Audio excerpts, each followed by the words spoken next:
کیا آپ سلطان نور الدین زنگی کو جانتے ہیں؟ کیا آپ نے ان کے واقعات سن رکھے ہیں؟ تو چلیے آئیے آج ہم آپ کو سلطان نور الدین زنگی کا ایمان افروز واقعہ سناتے ہیں۔ سلطان نور الدین زنگی کا ایمان افروز واقعہ۔ سلطان نور الدین زنگی ایک عابد شب بیدار تھا۔ وہ عظیم و شان سلطنت کا فرما رواں ہونے کے باوجود ایک ایسا مرد درویش تھا جس کی راتیں مسلح پر گزرتی تھی اور دن میدان جہاد میں۔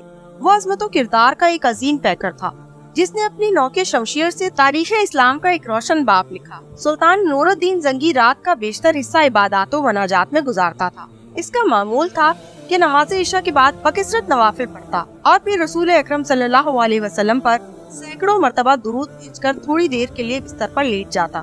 چند ساعتوں کے بعد پھر نماز تہجد کے لیے اٹھ کھڑا ہوتا اور صبح تک نہایت خشوع و خضوع کے ساتھ عبادت میں مشغول رہتا۔ 557 ہجری 1162 عیسوی کی ایک شب وہ ادوار و وظائف سے فارغ ہو کر بستر پر لیٹا تو خواب میں 3 بار رسول کریم صلی اللہ علیہ وسلم کی زیارت ہوئی۔ بعض روایتوں میں ہے کہ سلطان نے متواتر 3 رات حضور اکرم صلی اللہ علیہ وسلم کو خواب میں دیکھا۔ ہر مرتبہ 2 آدمیوں کی طرف اشارہ کرتے ہوئے حضور اکرم صلی اللہ علیہ وسلم نے فرمایا، نور الدین، یہ آدمی مجھے ستا رہے ہیں، ان کے شر کا استحصال کر۔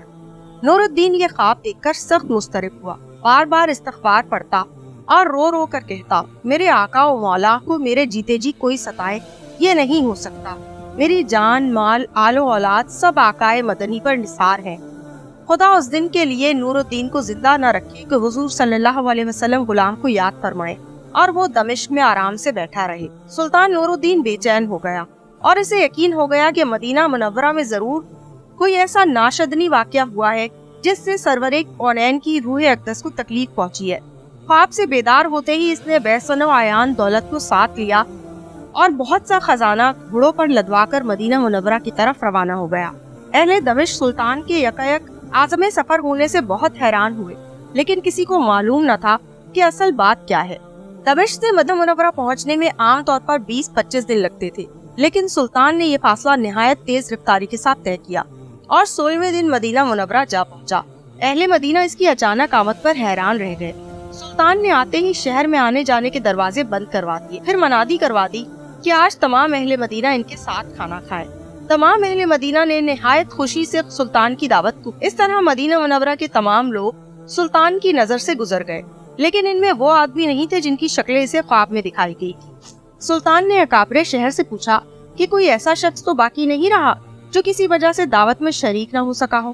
اس نے عرض کہ اہل مدینہ میں سے تو کوئی ایسا شخص نہیں رہا جو دعوت میں شریک نہ ہوا ہو، البتہ 2 خدا رسیدہ مغربی جو مدت سے یہاں مقیم ہیں نہیں آئے۔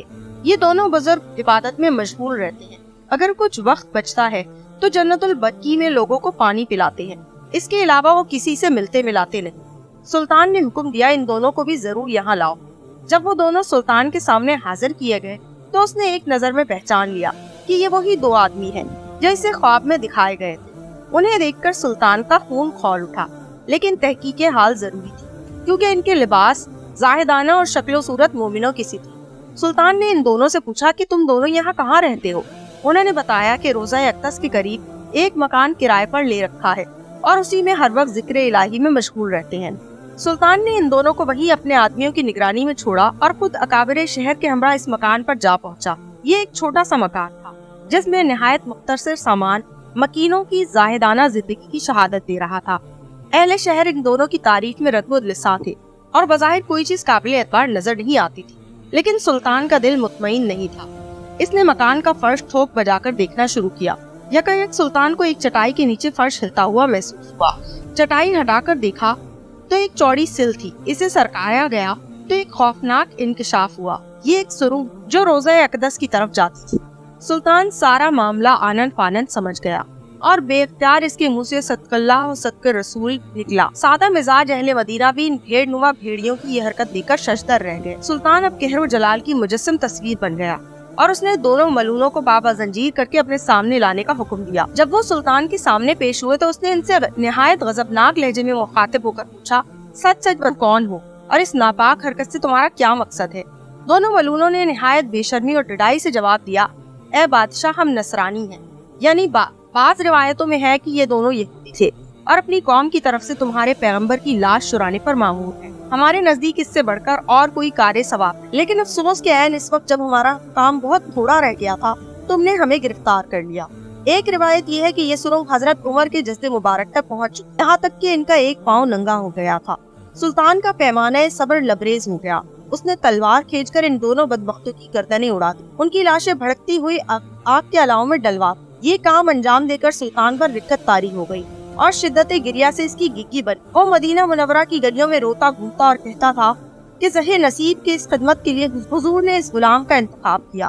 جب ذرا قرار آیا تو سلطان نے حکم دیا کہ روضہ نبوی صلی اللہ علیہ وسلم کے گرد ایک گہری خندق کھودی جائے اور اسے پگھلے ہوئے سیسے سے پاٹ دیا جائے۔ سلطان کے حکم کی تعمیل میں روضہ اطہر کے چاروں طرف اتنی گہری خندق کھودی گئی کہ زمین سے پانی نکل آیا۔ اس کے بعد اس میں سیسا بھر دیا گیا تاکہ زمانے کی دسترس سے ہر طرح میں یہ سیسے کی دیوار روضہ اقدس کے گرد آج بھی موجود ہے اور انشاءاللہ اب تک قائم رہے گی۔ آج بھی اہل مدینہ سلطان نور الدین زنگی کا نام نہایت محبت و احترام سے لیتے ہیں اور ان کا شمار ان نفوس قدسی میں کرتے ہیں جن پر سید البشر نے خود اعتماد کا اظہار کیا اور ان کے محب رسول ہونے کی تصدیق فرمائی۔ یہ رتبہ بلند ملا جس کو مل گیا حاصل۔ اللہ کی محبت کی طرح اللہ کے نبی کی محبت بھی ایک عظیم دولت ہے۔ عشق رسالت جسے مل گیا وہ دنیا اور آخرت میں کامیاب ہو گیا۔ ہمیں بھی چاہیے کہ اپنے دل میں دنیا کی ہر چیز سے زیادہ اپنے اللہ کی محبت رکھے۔ آمین یا رب العالمین۔ تو دوستوں ہم امید کرتے ہیں کہ ہماری آج کی ویڈیو آپ کو پسند آئی ہو۔ اگر آپ کو ہماری آج کی ویڈیو پسند آئی تو ہمارے چینل معلومات کو لائک کیجیے اور شیئر کیجیے اور بیل آئیکن دبانا بالکل مت بھولیے تاکہ ہر نئی آنے والی ویڈیو کی نوٹیفیکیشن آپ کو ملے۔ اللہ حافظ۔